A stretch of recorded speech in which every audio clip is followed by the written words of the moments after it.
Cuando el coche patrulla giró hacia White Oak Drive, nada indicaba que detrás de la puerta de la ordenada casa suburbana número 117 ya se estaba desarrollando una pesadilla. El despachador transmitió brevemente por radio: niño inconsciente, circunstancias poco claras. El oficial Mark Wallace, que entró primero en la casa, se quedó paralizado en el umbral, sin poder comprender inmediatamente lo que veía.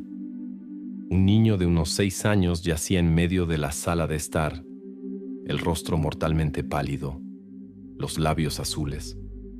A su alrededor se agitaban 2 paramédicos intercambiando órdenes breves entre sí. «El pulso está cayendo», gritó secamente uno de ellos.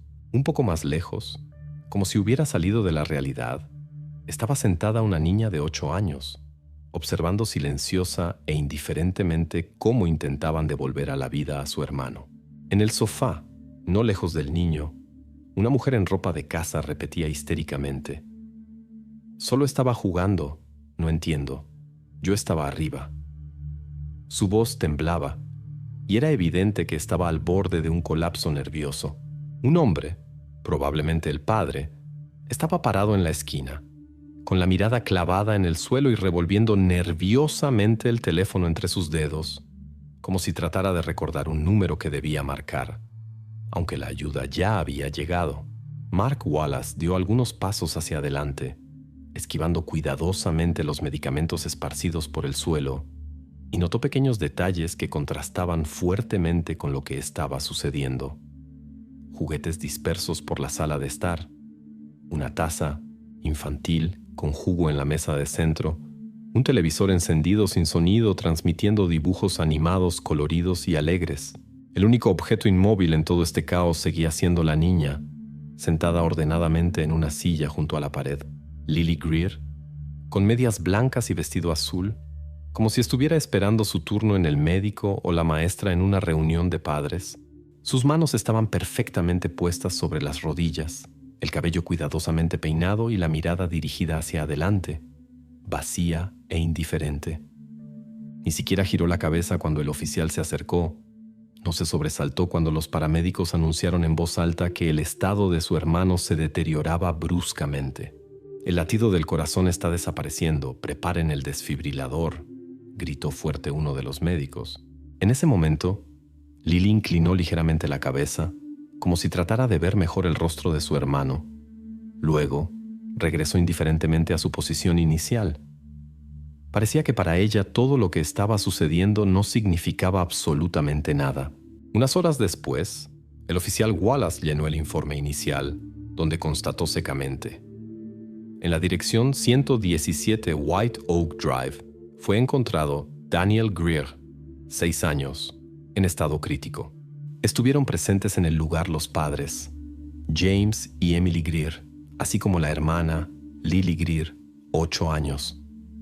En los documentos no había emociones, solo el registro frío de los hechos. Pero todos los que vieron el rostro de Lily esa noche ya entonces comenzaron a entender que en esta historia todo era mucho más terrible de lo que podía parecer a primera vista. Lo más extraño de esta historia no era ni siquiera lo que pasó esa noche de octubre en White Oak Drive, sino cuán drásticamente todo había cambiado en 4 cortos meses. Solo 4 meses antes, la fotografía familiar de los Greer, esa misma que colgaba de la pared de la sala de estar, parecía el anuncio perfecto de una vida feliz. Había sonrisas, abrazos, una casa nueva con un gran patio trasero y una leyenda en las redes sociales. Comenzamos nuestra nueva vida con una adición a la familia. Parecía que nada podía presagiar que unos meses después, en esa misma alfombra donde Danny y Lily jugaban juegos de mesa, estarían parados los paramédicos tratando de arrancar al niño de las garras de la muerte. ¿Cómo era posible tal cosa? ¿Qué pudo haber llevado la imagen perfecta de la felicidad familiar a las sirenas policiales y a una niña inmóvil, aterradoramente tranquila en la esquina? Si retrocedemos y miramos los documentos oficiales, la historia parecía tan estándar y próspera que era imposible no creerla. Aquí está el certificado de adopción del 7 de junio. Lily Greer, 8 años, padres adoptivos, James y Emily Greer. Solo un papel que significaba para Lily un mundo absolutamente nuevo y para los Greer el cumplimiento largamente esperado de un sueño. En los documentos del orfanato, Lily era descrita como una niña silenciosa, tímida y obediente, querida por los cuidadores y que esperaba mucho una nueva familia. Y aquí está el contrato de compraventa de esa misma casa donde después ocurriría la tragedia. 4 de julio, dirección 117 White Oak Drive. Era simbólico que este día coincidiera con el Día de la Independencia. Y entonces los Greer, por supuesto, bromeaban al respecto, publicando fotos frente a la nueva casa con una bandera americana y la leyenda: nuestro día personal de independencia. De los viejos problemas. Bienvenida a casa, Lily. James con gorra de béisbol y Emily en un vestido amarillo brillante tenían en brazos a Danny sonriente, y al lado estaba modestamente Lily, sonriendo ligeramente a la cámara, como si aún no creyera completamente que ahora tenía un hogar real. Amigos y familiares comentaban activamente estas fotografías. ¡Qué familia tan hermosa! Son tan buenos, tienen corazones grandes. Ahora todo estará bien. Y efectivamente, externamente todo parecía exactamente así. En la página de Emily aparecían fotos y videos de cómo Lily montaba en bicicleta por primera vez en el nuevo barrio, cómo ella y Danny alimentaban patos en el parque, e incluso escenas de una cena familiar acogedora con pizza, donde todos reían y hacían tonterías frente a la cámara. Pero después, ya después de todo, entre decenas de comentarios inofensivos, los investigadores notarían uno aparentemente insignificante mensaje de una amiga de Emily. Lily se ve tan seria. Espero que se acostumbre rápidamente. Entonces nadie le dio importancia a esto, porque acostumbrarse a una nueva familia, nueva casa y nueva vida realmente no era fácil.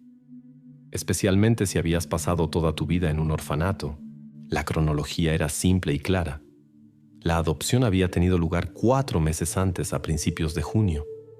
Un mes después, la familia se mudó a la nueva casa. 3 meses perfectos, llenos de las alegrías ordinarias de la vida que parecía una imagen de un álbum familiar en las redes sociales.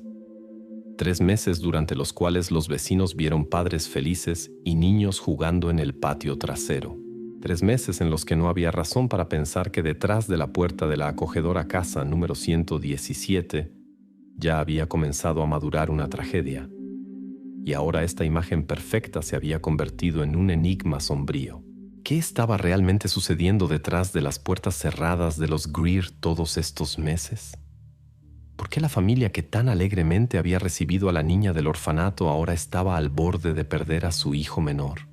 Las respuestas a estas preguntas vendrían después, junto con los primeros resultados de la investigación que comenzaría con lo más inofensivo: una conversación con los vecinos. Y serían precisamente sus testimonios los que primero levantarían el velo sobre cómo era realmente la nueva vida de la familia Greer. Al principio parecía que lo que le había pasado a Danny era un evento trágico, pero absolutamente accidental. Los niños pequeños constantemente se meten en problemas, e incluso a los padres más responsables les es imposible protegerlos de todo. Pero cuando los investigadores comenzaron a profundizar, se hizo claro que este incidente podía ser solo la punta del iceberg. Y si en realidad las señales de alarma habían aparecido hace mucho tiempo, solo que nadie las había notado, aquí está la denuncia de desaparición de la mascota de la familia Greer, presentada por James en la comisaría local el 12 de agosto, casi 2 meses antes de esa noche de octubre. El gato llamado Marcel había desaparecido en la noche. Simplemente no regresó del patio trasero donde usualmente le gustaba caminar. Los vecinos se encogieron de hombros. Nadie había visto nada. James y Emily entonces recorrieron todo el barrio, pegaron anuncios, publicaron mensajes en las redes sociales. Ayuden a encontrar a Marcel. Los niños están muy preocupados. Pero el gato nunca apareció. En sí mismo, tal evento ocurre frecuentemente en los suburbios. Los animales desaparecen regularmente. Pero había una extrañeza que mencionó una vecina cuando la policía interrogaba a los residentes después del incidente con Danny. Recordó cómo a la mañana siguiente de la desaparición de Marcel, notó a Lily en el porche de su casa. La niña estaba absolutamente tranquila y miraba hacia los arbustos. Le pregunté si estaba buscando al gatito, y Lily sonrió tan extrañamente y dijo: «No, él ya no regresará», contó después la vecina. Entonces la mujer atribuyó esto a la espontaneidad infantil, aunque ahora este episodio parecía mucho más siniestro. La siguiente señal de alarma sonó exactamente un mes después, el 15 de septiembre. Emily llevó urgentemente a Danny a la clínica local con sospecha de una lesión grave en la cabeza. El médico examinó al niño y dio el diagnóstico: contusión de tejidos blandos de la cabeza, recibida como resultado de una caída por las escaleras. En el expediente médico de Danny esta nota parecía seca y rutinaria, como si tal cosa le pasara a 1 de cada 2 niños, pero en los materiales del caso había otro detalle curioso. Durante la conversación con el médico, Emily mencionó que ella misma no había visto el momento de la caída. Escuché el sonido del golpe e inmediatamente corrí a las escaleras. Lily ya estaba parada junto a Danny y dijo tranquilamente que él había tropezado. Describió la situación Emily. Entonces el médico simplemente se encogió de hombros y tranquilizó a la mamá. Efectivamente, los niños se caen. Nada grave. Pero ahora, después de la tragedia de octubre, incluso este detalle insignificante adquirió un matiz completamente diferente. Y lo más aterrador aquí no eran ni siquiera los incidentes mismos, sino cuán imperceptible y consistentemente todo había sucedido. Primero desaparece la mascota y Lily está cerca. Después Danny se cae por las escaleras y de nuevo junto a él su hermana, absolutamente tranquila, como si todo lo que estaba pasando no la concerniera. Cuando la policía comenzó a analizar cuidadosamente los testimonios de los padres, un hecho se volvió demasiado evidente para seguir siendo una coincidencia. En ambos incidentes, tanto con la desaparición del gato como con la caída de Danny, siempre estaba solo Lily cerca. Emily y James, por supuesto, no querían creer que su hija pudiera tener alguna relación con estos eventos extraños. Pensaban que simplemente había tenido mala suerte de estar cerca en el momento equivocado. Pero 2 coincidencias así en un corto periodo de tiempo hicieron reflexionar a los investigadores. ¿Acaso eran coincidencias en absoluto? Exactamente en este momento, la imagen de lo ocurrido comenzó a cambiar radicalmente. En lugar de una desgracia accidental, surgió un patrón aterrador. Y ahora, ya nadie podía cerrar los ojos al hecho de que Lily siempre resultaba ser la única testigo completamente tranquila de las desgracias en su casa. Así la investigación gradualmente comenzó a moverse hacia la versión más terrible e increíble: que una niña de 8 años podía ser la causa de lo que le pasó a su hermano esa noche de octubre. Cuando los investigadores entendieron que demasiadas coincidencias no podían ser casuales, los criminalistas regresaron a la casa en White Oak Drive. Sabían que el caos que reinaba en la sala de estar la noche de la tragedia podía esconder algo importante. En la casa comenzaron a realizar un examen minucioso, paso a paso, habitación por habitación. Los policías entendían: si lo ocurrido no había sido casualidad, entonces en algún lugar debía quedar una pista que ayudaría a entender los eventos de esa noche. Las primeras horas de búsqueda no dieron ningún resultado. En la sala de estar todo parecía esperado: juguetes en el suelo, cojines del sofá esparcidos, huellas de zapatos de los paramédicos. Sin embargo, la atención de los investigadores fue atraída por la cocina. Esta era esa misma habitación donde usualmente en primer lugar corren los padres si ocurre un accidente con alguno de los niños. Emily confirmó después. En pánico, inmediatamente se había lanzado allí por el teléfono y un vaso de agua, tratando de hacer volver en sí a su hijo, aún antes de la llegada de la ambulancia. A primera vista, la cocina no se diferenciaba de cualquier otra en una casa americana ordinaria. Mesa del comedor en la que había un plato con la cena no terminada de Danny, un vaso con jugo no bebido, un paquete abierto de galletas.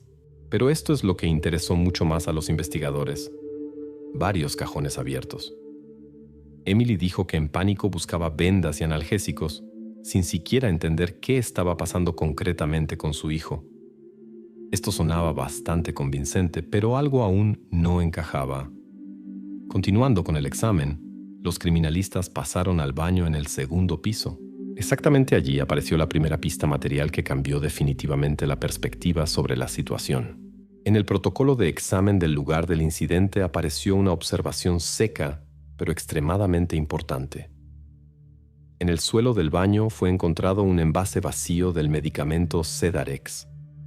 Era un medicamento que usualmente se prescribe a adultos en caso de trastornos graves del sueño. Efecto sedativo fuerte, control estricto de la dosificación, prohibición de uso para niños menores de 14 años. Todo esto hacía el hallazgo muy alarmante. El medicamento mismo, por supuesto, podía estar legalmente en la casa. Muchos adultos sufren de insomnio, y James Greer, en su conversación con la policía después, confirmó que efectivamente lo tomaba periódicamente para mejorar el sueño.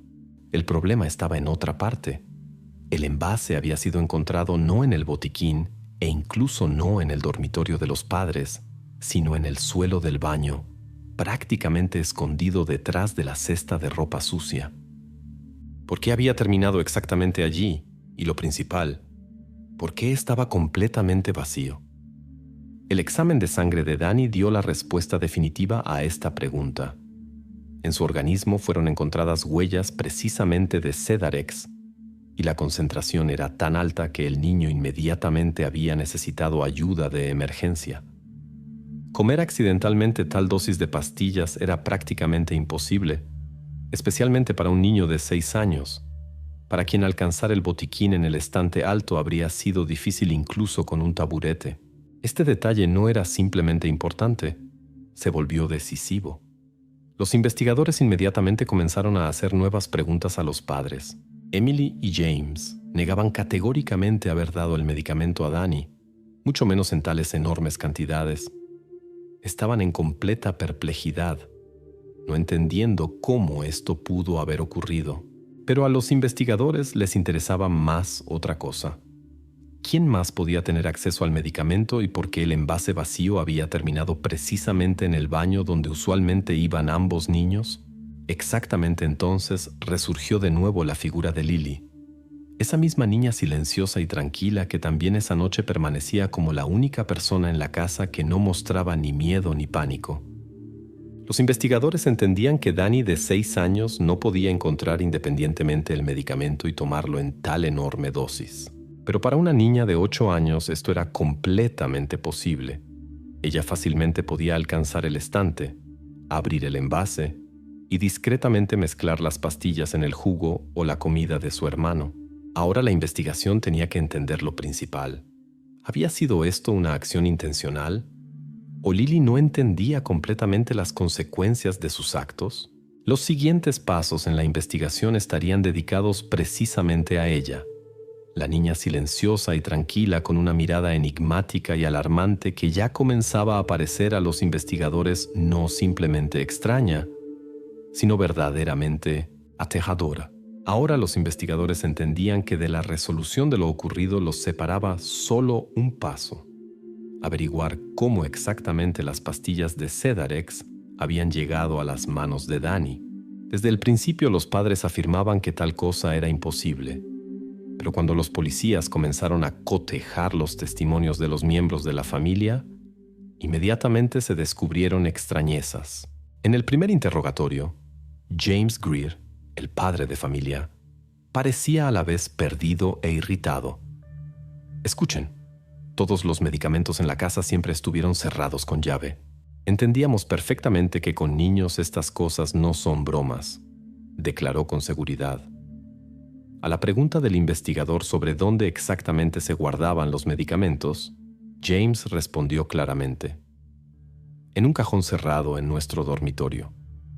No hay otro lugar, y no lo ha habido. Después los policías tuvieron una conversación por separado con Emily Greer, la madre de los niños. Su relato era aún más concreto y estricto. La llave de ese cajón siempre está conmigo. La llevo en un llavero junto con las llaves de la casa y el auto. Nadie, excepto yo, podía tener acceso a los medicamentos. Emily parecía convincente y sus palabras parecían bastante lógicas, pero ahora la investigación tenía una nueva pregunta. Si los medicamentos estaban seguros escondidos, ¿cómo explicar el envase vacío encontrado en el suelo del baño? Cuando llegó el turno de Lily, en la habitación con ella había una psicóloga. La niña estaba sentada tranquilamente con las manos cuidadosamente puestas sobre la mesa y no parecía ni asustada ni preocupada.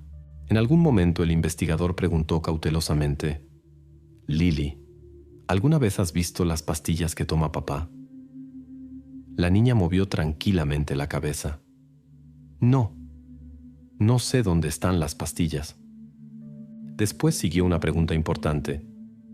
¿Y recuerdas cómo tu hermano jugaba o tenía en sus manos algo parecido a una cajita o envase de pastillas? Y aquí por primera vez sonó una respuesta que se volvió decisiva. Lily inclinó ligeramente la cabeza, pensó por un par de segundos y dijo tranquilamente: «Sí, vi. Danny jugaba con alguna cajita en el baño. No la toqué, solo la vi». Cuando le pidieron describir más detalladamente esta cajita, Lily dio una descripción clara del envase de Sedarex, aunque antes había afirmado que no sabía dónde se guardaban los medicamentos. Esta contradicción inmediatamente atrajo la atención de la investigación.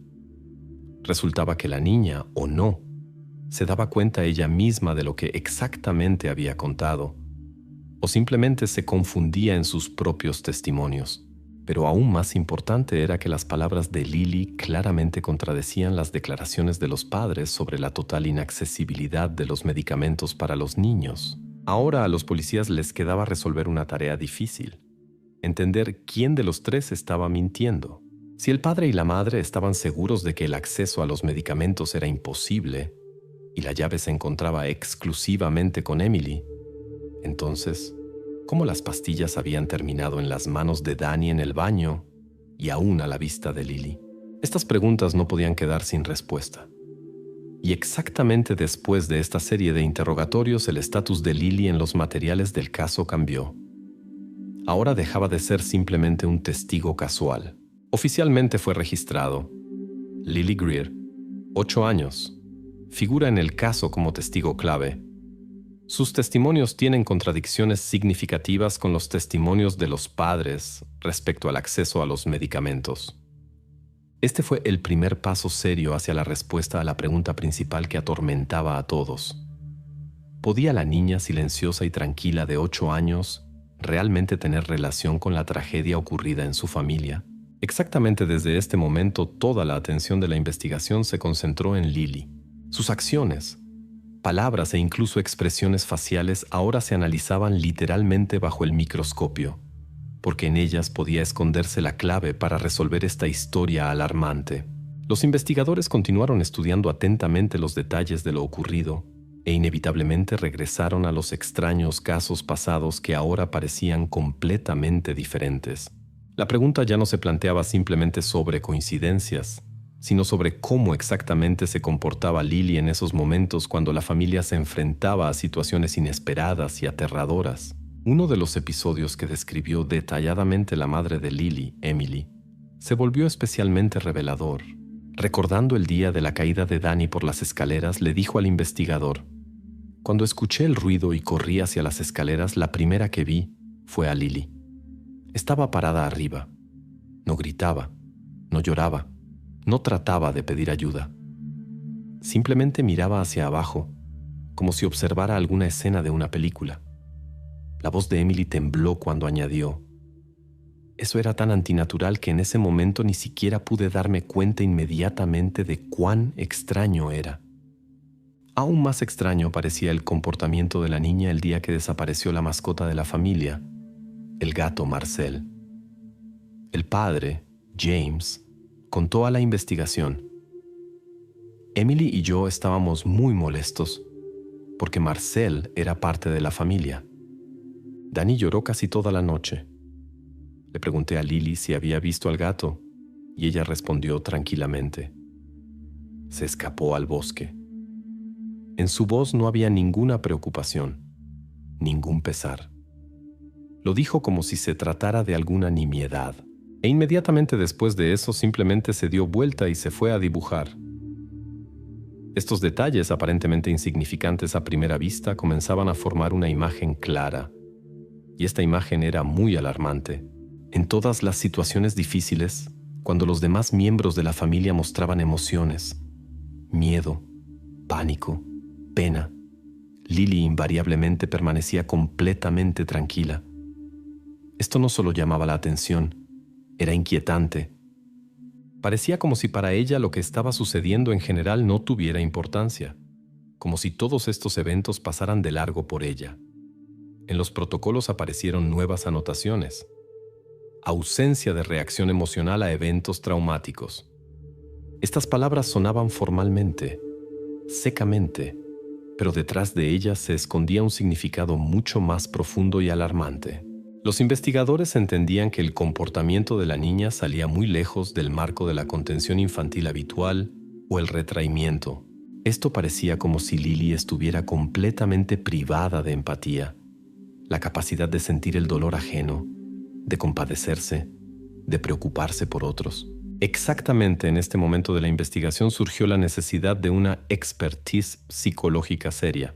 Los investigadores decidieron que si querían obtener respuestas a las preguntas que se volvían cada vez más agudas y aterradoras, debían mirar más profundamente dentro de la conciencia de esta silenciosa niña de 8 años. La expertise debía dar una respuesta clara a la pregunta principal de la investigación.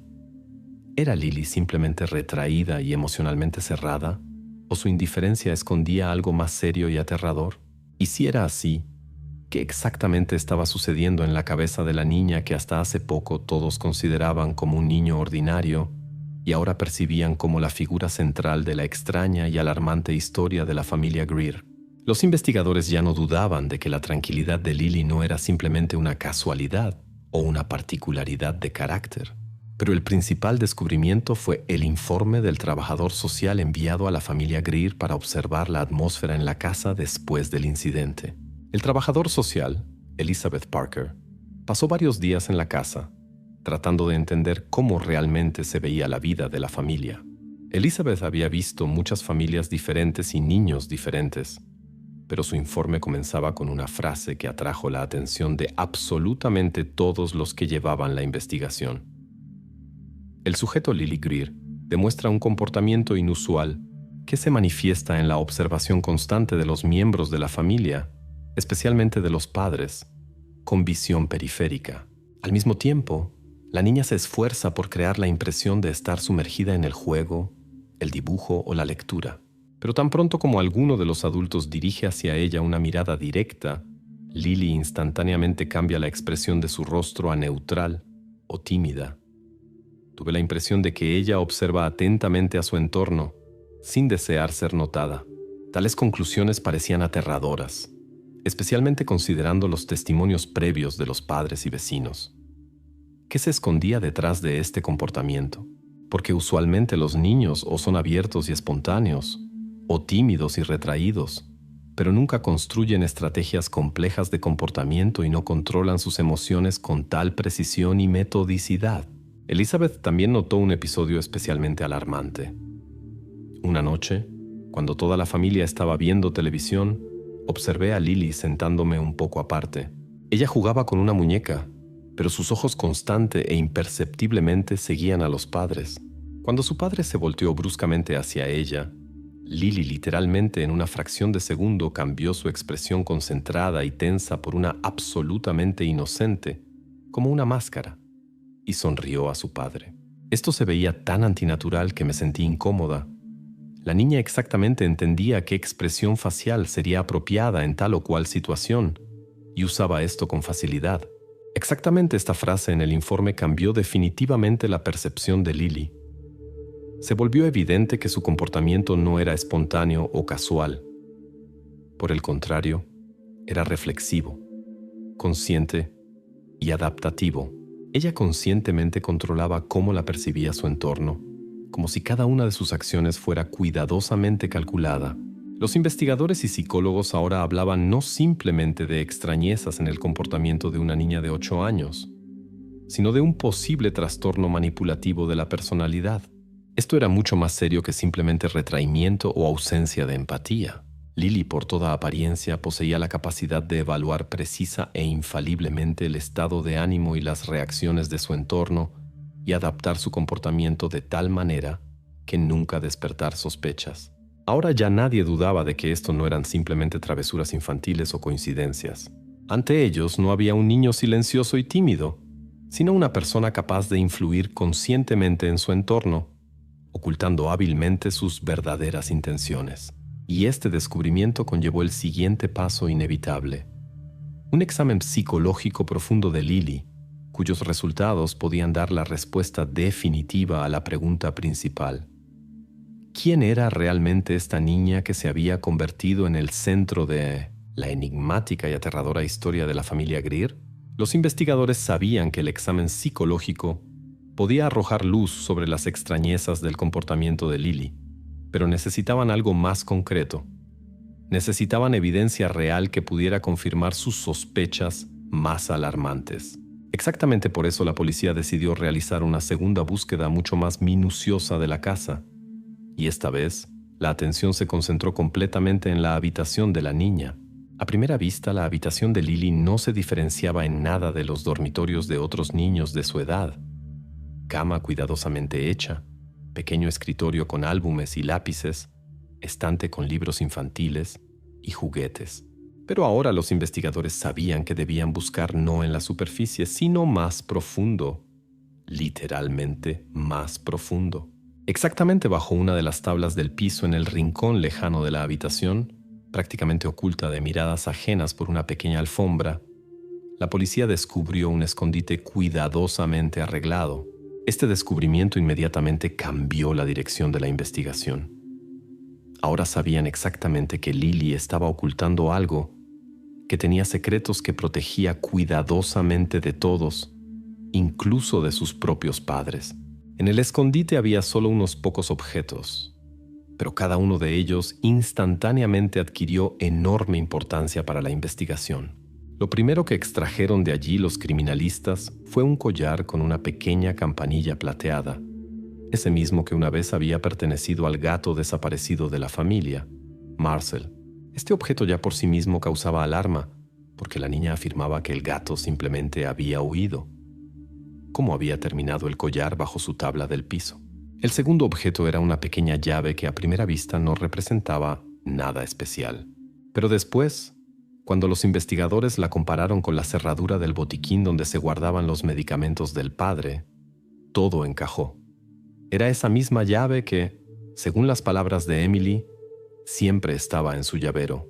Como Lily había logrado obtenerla, permanecía como una pregunta separada, pero lo importante era que ahora la policía tenía prueba directa del acceso de la niña a los medicamentos. Y finalmente, el tercer y quizás más aterrador objeto resultó ser un dibujo infantil ordinario, hecho con lápices de colores. Exactamente él hizo que los investigadores reconsideraran definitivamente todas las versiones previas. En el dibujo estaba representada la casa de la familia Greer, con precisión hasta los detalles. Ventanas grandes, escalera familiar que llevaba al segundo piso. Pero importantes no eran los detalles, sino las figuras representadas en el dibujo. Una de ellas, pequeña, claramente infantil, estaba representada cayendo de las escaleras hacia abajo. La segunda figura, un poco más grande, estaba parada arriba de las escaleras y tranquilamente observaba la caída, sin tratar de ayudar, sin tratar de detener. Simplemente observaba. Las figuras no tenían rostro. En su lugar había óvalos vacíos, como máscaras detrás de las cuales era imposible distinguir las emociones reales. Pero todos los que vieron el dibujo inmediatamente entendieron quién exactamente estaba representado en esta alarmante imagen infantil. Este hallazgo ya no era simplemente una evidencia indirecta o sospecha. El dibujo conectó a Lily con los incidentes directamente y se convirtió en la primera prueba material de que lo que sucedía en la casa de la familia Greer no era simplemente una sucesión de casualidades. Ahora la policía entendía que los eventos podían ser mucho más sombríos y planeados de lo que cualquiera podía suponer. Ante los investigadores se planteaba una nueva tarea aún más compleja. ¿Cómo continuar ahora la investigación cuando la sospechosa era una niña de 8 años capaz de planear tan fríamente y minuciosamente sus acciones? Ahora que los investigadores habían obtenido confirmación directa conectando a Lily con los incidentes, surgió una nueva pregunta no menos compleja y aterradora. ¿Qué exactamente estaba sucediendo en la conciencia de una niña de 8 años? ¿Era su comportamiento simplemente el resultado de mala crianza y un pasado difícil? ¿O detrás de todo esto había algo mucho más serio? Para obtener respuestas, fueron involucrados en el caso expertos de la Comisión Psiquiátrica Forense. Durante varios días, psicólogos y psiquiatras observaron a Lily, tuvieron conversaciones con ella, pruebas y analizaron sus dibujos, juegos y manera de comunicarse. Y aquí están los extractos de la conclusión oficial que causaron impresión incluso en investigadores experimentados. El sujeto demuestra una ausencia pronunciada de empatía. En situación donde se espera de ella compasión o respuesta emocional, Lily manifiesta neutralidad emocional completa. Al describir eventos que causaron estrés o trauma a otras personas, la niña no muestra ningún signo de involucramiento emocional. Para ella, estos eventos son neutrales y carentes de contenido emocional. El siguiente extracto sonaba aún más alarmante. Se nota baja capacidad para formar vínculos emocionales estables.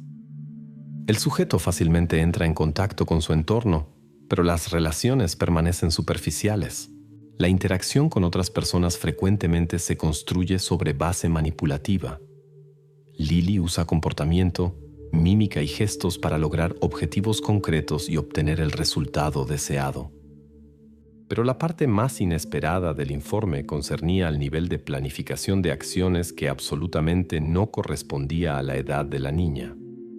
Atención especial debe prestarse al nivel extremadamente alto, no correspondiente a la edad, de planificación y organización de acciones.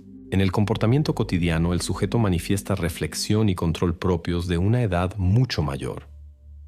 Todas las acciones de Lily tienen carácter consciente, calculador, carente de espontaneidad o impulsividad característicos de su grupo de edad. La conclusión de los expertos terminaba con palabras que cambiaron definitivamente la percepción de Lily por los investigadores y todos los que tuvieron acceso a este informe. Aunque en el marco del examen actual no puede establecerse un diagnóstico definitivo, el comportamiento del sujeto claramente indica desviaciones serias en el desarrollo de la personalidad. Las características de comportamiento observadas no son travesuras infantiles típicas o problemas emocionales ordinarios. En cambio, reflejan trastornos profundos, posiblemente congénitos, de la personalidad que requieren observación y corrección prolongadas. De esta manera, lo que hasta hace poco era percibido por todos como extraño o incluso alarmante, pero aún así comportamiento infantil, ahora tenía una explicación completamente diferente. Las acciones de Lily no eran simplemente caprichos infantiles o resultado de falta de atención y amor. Ante la investigación estaba una persona que demostraba rasgos pronunciados de trastorno manipulativo, capaz de controlar minuciosa y fríamente su comportamiento e influir en su entorno para lograr sus propios objetivos. Desde este momento la investigación salió a un nuevo nivel. Los investigadores tenían que entender no simplemente los motivos o acciones concretas, sino mirar mucho más profundo. Entender qué exactamente motivaba a Lily y de qué podía ser capaz después. Porque ahora sabían que tenían que ver no simplemente con un niño, sino con una persona cuyos actos era imposible predecir, pero que era necesario controlar antes de que ocurriera una nueva tragedia. Pero en el momento cuando parecía que los investigadores ya habían entendido casi completamente esta sombría historia, surgió un nuevo detalle que puso el caso patas arriba. Sí, Lily claramente tenía problemas serios, pero ¿acaso una niña de 8 años podía, sin ayuda externa, idear actos tan crueles? O tal vez alguien le había sugerido, le había enseñado. La policía decidió verificar el pasado de la niña, que hasta entonces parecía menos significativo. Los investigadores se dirigieron al orfanato de donde unos meses antes Lily había sido llevada a la familia Greer, y allí, entre archivos y protocolos, se descubrió algo muy importante. Los cuidadores del orfanato recordaban bien a Lily, y todos repetían aproximadamente lo mismo. Silenciosa, tranquila, siempre se mantenía separada de otros niños. Pero entre los testimonios había un detalle importante al que antes nadie había prestado atención. Sí, Lily siempre fue retraída, contaba a los investigadores la excuidadora Sarah Peterson. Pero aproximadamente un año antes de que fuera adoptada, apareció un amigo. Se llamaba Nathan y era 3 años mayor que Lily. El nombre de Nathan inmediatamente interesó a los investigadores y pronto se supo que el niño había sido adoptado aproximadamente medio año antes de que Lily llegara a la familia Greer. Pero lo más importante resultó ser que precisamente Nathan, según decían los registros en los archivos del orfanato, estaba lejos de ser un niño simple. Ya tenía episodios registrados de comportamiento cruel, especialmente hacia los animales. Uno de los cuidadores dijo directamente: Nathan podía ser encantador, pero notábamos en él signos alarmantes. Una vez maltrató a un gatito, y después de eso comenzamos a observarlo más atentamente. Este descubrimiento era alarmante. Por un lado, el comportamiento de Lily ya por sí mismo causaba serias preocupaciones. Por otro, ahora en el caso, aparecía una persona que podía haber ejercido influencia sobre ella. Los investigadores comenzaron a verificar activamente una nueva versión. ¿Y si la niña no era en absoluto la única culpable de lo ocurrido? ¿Y si su comportamiento era solo el reflejo o incluso la copia de las acciones del compañero mayor? Sarah Peterson confirmó que Nathan y Lily pasaban mucho tiempo juntos, pero su comunicación raramente caía bajo los ojos de los adultos. Siempre jugaban aparte, hablaban silenciosamente. Pensábamos que él se ocupaba de ella como un hermano mayor. Ahora, por supuesto, entiendo que podríamos haber perdido algo importante.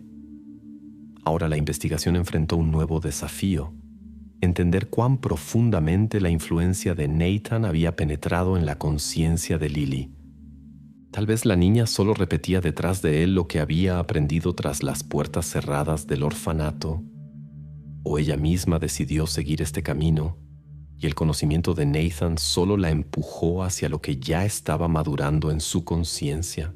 Estas preguntas eran complejas, pero los investigadores tenían que encontrar respuestas a ellas antes de hacer cualquier conclusión definitiva. Pronto, descubrieron que Nathan vivía a solo unas cuadras de la familia Greer, en el barrio vecino, y esto significaba que ahora tenían que encontrarse con él personalmente, porque de lo que contara el ex amigo de Lily dependía mucho. La investigación entraba en una nueva fase, y su resultado se volvía cada vez menos predecible.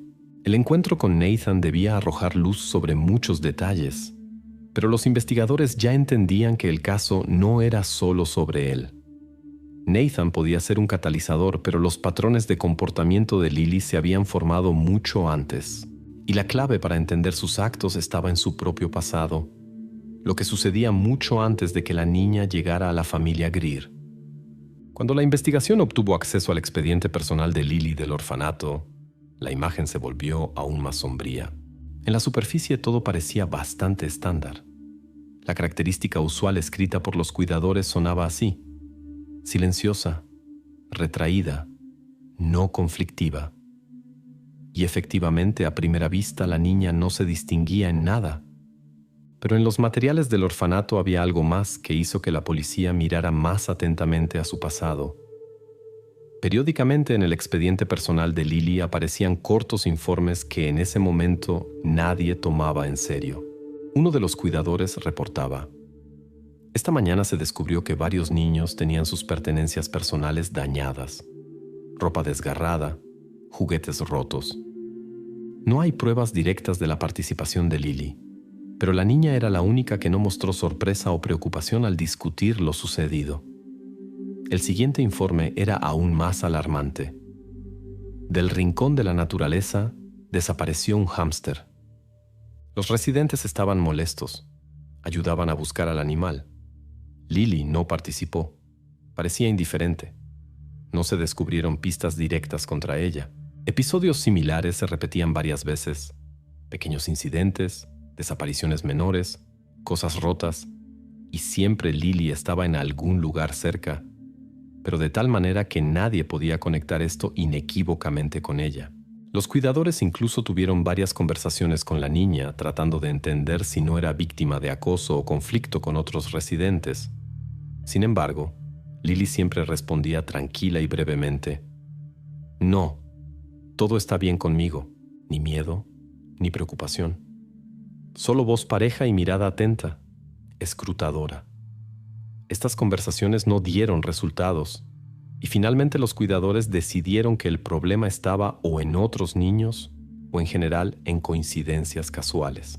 Lily de nuevo quedó al margen. Sin embargo, ahora cuando la policía tenía la oportunidad de cotejar estos episodios con lo que sucedía en la familia Greer, la imagen se volvió absolutamente clara. El gato doméstico desaparecido, la caída de Danny por las escaleras, el envenenamiento. Todo esto ya había sucedido antes, simplemente en otras formas y con otras personas. El patrón de comportamiento de la niña no era simplemente similar, era absolutamente idéntico.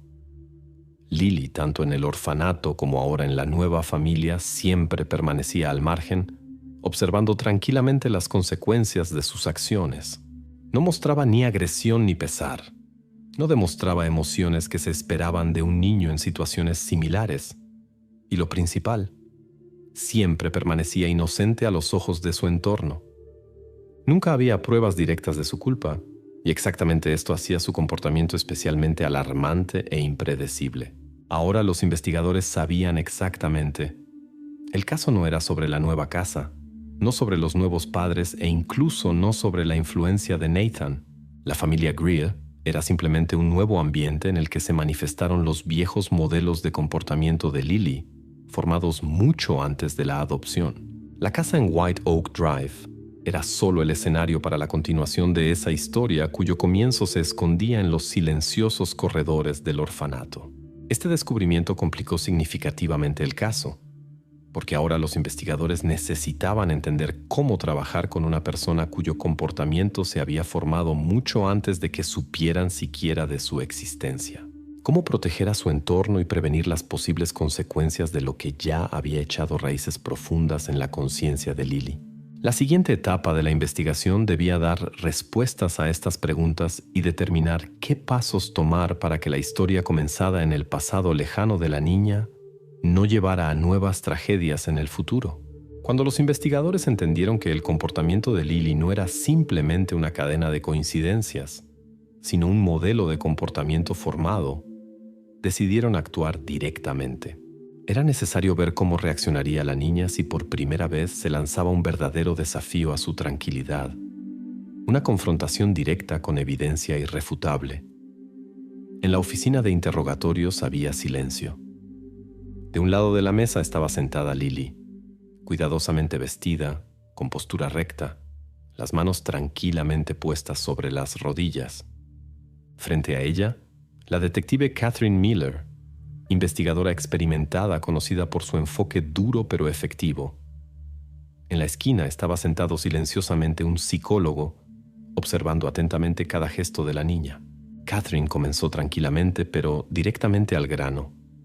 «Lily, ¿recuerdas el dibujo que encontramos en tu habitación?» Empujó lentamente por la mesa una hoja de papel con la imagen infantil de las escaleras, la casa y dos figuras. Lily ni siquiera miró el dibujo. Simplemente respondió silenciosamente, casi susurrando: «Yo no dibujé eso». La voz era pareja, carente de emociones, y esto sonaba incluso demasiado convincente para un niño de su edad. Catherine intercambió una mirada con el psicólogo. Después continuó, manteniendo una expresión severa: «Pero es tu habitación, Lily. El dibujo estaba escondido donde nadie más podía haberlo puesto». Lily de nuevo no mostró emociones. No trató de justificarse o explicar. Simplemente repitió silenciosamente: «Yo no dibujé eso». La detective hizo una pausa, como dándole a Lily la oportunidad de reflexionar, pero la niña no la aprovechó. Se quedó sentada igual de recta, tranquilamente, mirando hacia algún lugar por encima del hombro de Catherine. La siguiente evidencia era una pequeña llave, y la detective la puso cuidadosamente sobre la mesa frente a Lily. «Esta llave es del cajón con los medicamentos de tu padre. ¿Sabes cómo terminó contigo?» Lily dirigió su mirada a la llave, como si la viera por primera vez. En sus ojos no se reflejó ni miedo, ni sorpresa, ni siquiera curiosidad. Respondió uniformemente como antes. «La encontré en el suelo». «¿Cuándo la encontraste, Lily?» No recuerdo». Sus respuestas permanecían igual de cortas y neutrales, como si no estuviera respondiendo a preguntas serias de la investigación, sino simplemente conversando cortésmente sobre el clima. Esta tranquilidad, absolutamente inapropiada para la situación, comenzaba a irritar incluso a la detective Miller, que había visto de todo. Finalmente sobre la mesa apareció el collar, ese mismo, con la pequeña campanilla plateada que había pertenecido al gato Marcel. «¿Sabes qué es esto, Lily?» La voz de la detective se volvió un poco más dura. Lily miró el collar, inclinando ligeramente la cabeza hacia un lado, como si recordara algo insignificante y no muy importante. «Sí, es el collar de Marcel. Lo perdió cuando se escapaba». «¿Cómo sabes que lo perdió exactamente entonces?» «Porque encontré el collar en el patio después de que desapareciera». La investigadora miraba fijamente a la niña, tratando de captar la más mínima señal de emociones. Nerviosismo, miedo, pesar. Pero no había nada parecido. Solo confianza y tranquilidad, absolutamente inapropiadas para su edad. El interrogatorio continuó por un tiempo más, pero las respuestas de Lily permanecían inalteradas. Su voz no temblaba, sus ojos no vagaban, sus manos no delataban preocupación. Repetía su historia sin desviaciones ni contradicciones. Parecía que ante la investigación no había una niña de 8 años, sino una persona adulta experimentada que se había preparado de antemano para cualquier pregunta y no pensaba rendirse. Finalmente, el interrogatorio llegó a un callejón sin salida. No se pudo obtener ninguna información nueva o confesión, pero exactamente esta tranquilidad helada e impenetrable con la que Lily soportó la confrontación se convirtió en el resultado más importante del encuentro. Ahora los investigadores estaban seguros de una cosa. Ante ellos no había simplemente una niña con problemas o un pasado difícil, sino una persona que poseía un autocontrol casi increíble y una razón fría. Una persona capaz de mantenerse claramente en su versión, incluso ante evidencia irrefutable. Exactamente su reacción, la ausencia de cualquier reacción emocional, se convirtió para la investigación en la prueba principal de cuán peligroso podía ser este niño. Pero ahora quedaba la pregunta principal que aún tenía que ser respondida. ¿Cómo proceder? Porque formalmente la investigación tenía solo pruebas indirectas, y la niña sentada frente a ellos parecía invulnerable a la presión o persuasión. Desde este momento la investigación tenía que seguir un camino completamente diferente. Ahora era necesario entender no solo lo que Lily había hecho, sino también cómo proteger a su entorno de ella en el futuro. La investigación casi había llegado a un callejón sin salida, enfrentada con la tranquilidad helada y las respuestas impenetrables de Lily. Parecía que ella había previsto todo hasta los más mínimos detalles, ocultando cuidadosamente cualquier evidencia directa. Pero había una cosa en la que la niña no podía haber pensado: el rastro digital que es imposible borrar completamente o falsificar. Los expertos técnicos obtuvieron acceso a la vieja tableta familiar que en los últimos meses a veces terminaba en las manos de Lily. Los padres ni siquiera pensaban que en ella podía haberse conservado información importante, porque regularmente borraban el historial de búsqueda, tratando de proteger a los niños de contenido innecesario. Pero los especialistas sabían que el rastro digital nunca desaparece completamente, y lograron restaurar los datos eliminados. Y cuando obtuvieron los primeros resultados, esto se convirtió en un verdadero avance para la investigación. El historial de búsqueda restaurado se veía aterrador. ¿Qué dosis de somnífero es peligrosa para un niño de 6 años? La consulta había sido hecha 3 días antes del incidente con el envenenamiento de Danny. ¿Cómo hacer que una caída por las escaleras parezca accidental? Esta pregunta apareció en el historial de búsqueda un día antes de que el niño terminara en el hospital con una contusión. Pero especialmente alarmante era la consulta más temprana, hecha una semana antes de la desaparición del gato. ¿Dónde desaparecen los gatos de casas privadas? Ahora los investigadores tenían lo que tanto les faltaba: pruebas directas de que los 3 incidentes no eran simplemente una cadena de eventos casuales, sino el resultado de una intención consciente y cuidadosamente planeada. Lily podía permanecer externamente tranquila e impenetrable, pero el rastro digital era absolutamente irrefutable. Desde este momento, el caso dejó de ser solo una sospecha. Ante los investigadores yacían pruebas capaces de cambiar definitivamente el curso de la investigación y llevar a acciones concretas. Las preguntas sobre la culpabilidad y responsabilidad de la niña ahora eran solo cuestión de tiempo. Los investigadores sabían. Ahora llegaba la etapa más difícil: entender qué hacer después con un niño capaz de tal sangre fría y cálculo aterradores. Ahora los investigadores sabían. Ante ellos había una niña capaz de actos fríos y calculados, cuidadosamente planeados y pensados hasta los más mínimos detalles. Pero quedaba un último paso: presentarle evidencia irrefutable y ver cómo reaccionaría cuando ya no hubiera posibilidad de negar. El interrogatorio fue nuevamente conducido por la detective Catherine Miller. No perdió tiempo en preámbulos o preguntas innecesarias. Poniendo la tableta sobre la mesa, la detective leyó lenta y claramente las consultas de búsqueda restauradas. ¿Qué dosis de somnífero es peligrosa para un niño de 6 años? Consulta hecha 3 días antes del incidente con Danny.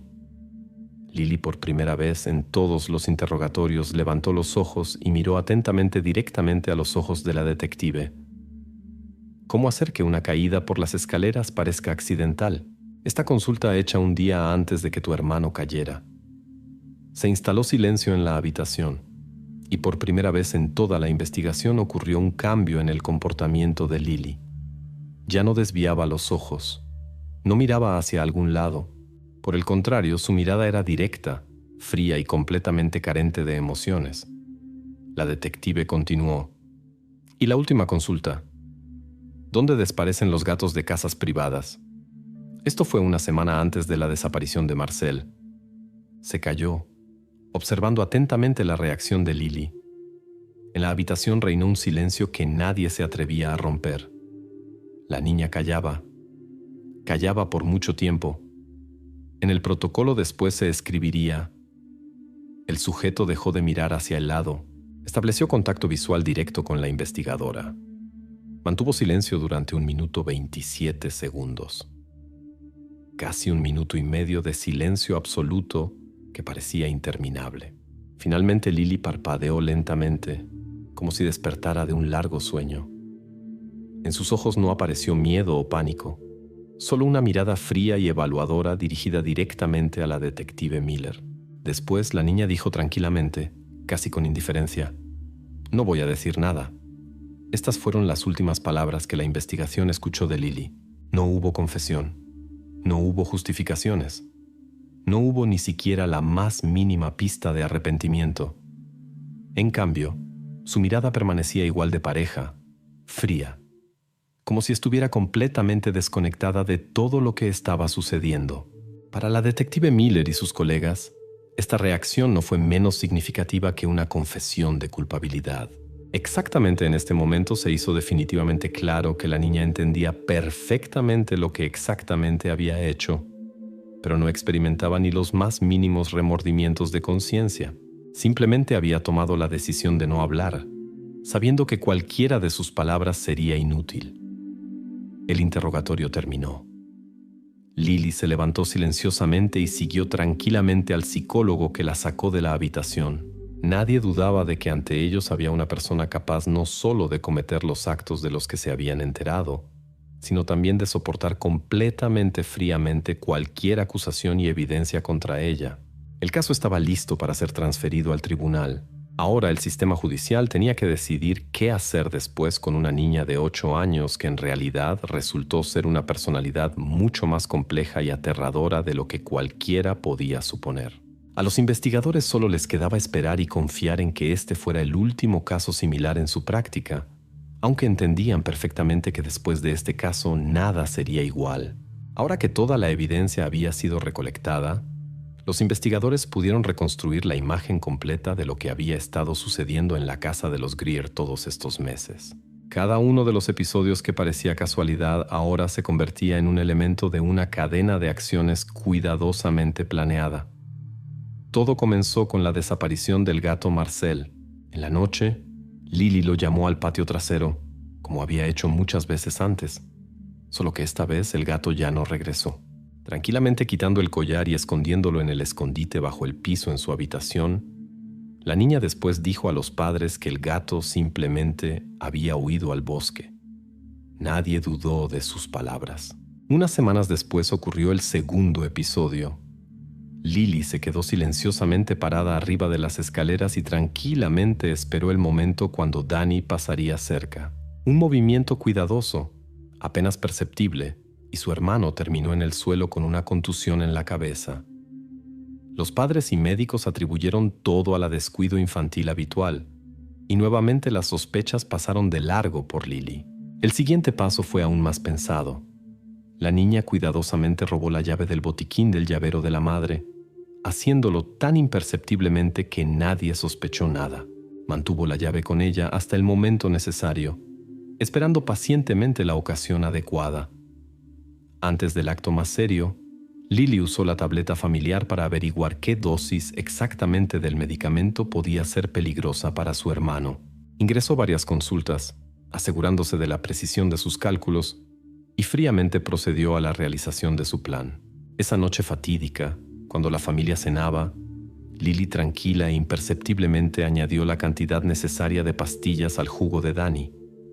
Lo hizo rápido, claramente, sin movimientos innecesarios, sin despertar ninguna sospecha en los padres. Esta reconstrucción de acciones mostró que ante la investigación no había simplemente un niño, sino una persona capaz de idear y realizar una secuencia de acciones complejas con metodicidad aterradora. Ningún acto impulsivo, ninguna casualidad, solo cálculo frío y control absoluto de la situación. Los investigadores finalmente se convencieron definitivamente. Cada evento que parecía un accidente desafortunado era parte de un mismo designio que pertenecía a una niña de 8 años. Ahora el caso quedaba para el tribunal, que tenía que dar la decisión definitiva sobre este caso sin precedentes. Cuando el caso llegó al tribunal, la pregunta principal no era si Lily era culpable, sino cómo exactamente proceder con una persona que, a pesar de su edad, resultó capaz de tal sangre fría y cálculo. La sala del tribunal estaba abarrotada. Los padres de la niña daban testimonios pesados, evitando mirar en su dirección. Sus voces temblaban de emoción y desesperación cuando decían que no podían ni imaginar de qué era capaz su hija. Los psicólogos presentaron al tribunal un informe detallado confirmando serios trastornos de personalidad y ausencia completa de empatía en Lily. La acusación insistía. Las acciones de la niña fueron conscientes, planeadas y metódicas. Cada evidencia fue cuidadosamente expuesta y cada prueba subrayaba que esto no era una travesura infantil, sino un crimen intencional. La defensa, por su parte, trataba de dirigir la atención al pasado difícil de Lily, a que su edad no permitía percibir sus acciones igual que los actos de una persona adulta. El abogado insistía en que la niña necesitaba ayuda, no castigo. El tribunal deliberó largo tiempo, entendiendo toda la complejidad y el carácter sin precedentes de la situación. Finalmente fue pronunciado el veredicto que correspondía completamente a la dura realidad del caso. Considerando la edad y el estado psicológico de la acusada, el castigo penal es reconocido como imposible. Sin embargo, para asegurar la seguridad del entorno y de la misma acusada, el tribunal determina asignarle tratamiento forzoso en una institución psiquiátrica cerrada para menores hasta alcanzar los 21 años. Después de este plazo, el término será reconsiderado teniendo en cuenta las recomendaciones de los especialistas. Así la ley cerró la parte jurídica de esta historia. Pero el veredicto no fue el final. Ahora quedaba la pregunta principal. ¿Podría alguien entender qué exactamente estaba sucediendo en la conciencia de la niña? ¿Y se podía prevenir la repetición de eventos similares en el futuro? Exactamente esta pregunta era la que la investigación tenía la intención de abordar después. El caso oficialmente fue cerrado, pero la historia de la familia Greer, en realidad, nunca terminó. El hermano menor, Danny, sobrevivió después de lo sucedido, pero por delante le esperaba una larga y difícil rehabilitación. Logró recuperarse físicamente, pero las heridas emocionales permanecieron con él para siempre. Para los padres, esta tragedia tampoco pasó sin dejar huella. Casi inmediatamente después del juicio cancelaron el contrato de adopción, vendieron la casa en White Oak Drive y se mudaron a otro estado, tratando de huir del pasado. Pero los eventos de esos días influyeron demasiado fuertemente en su relación. 2 años después del juicio se divorciaron definitivamente, y Lily hasta ahora permanece en la institución médica cerrada. Según los últimos informes de los médicos, nunca mostró arrepentimiento y sigue evitando el contacto con los terapeutas. Lo más alarmante de toda esta historia es que el plazo de su permanencia en la institución permanece abierto, y nadie aún puede decir qué pasará el día que las puertas se abran de nuevo para ella.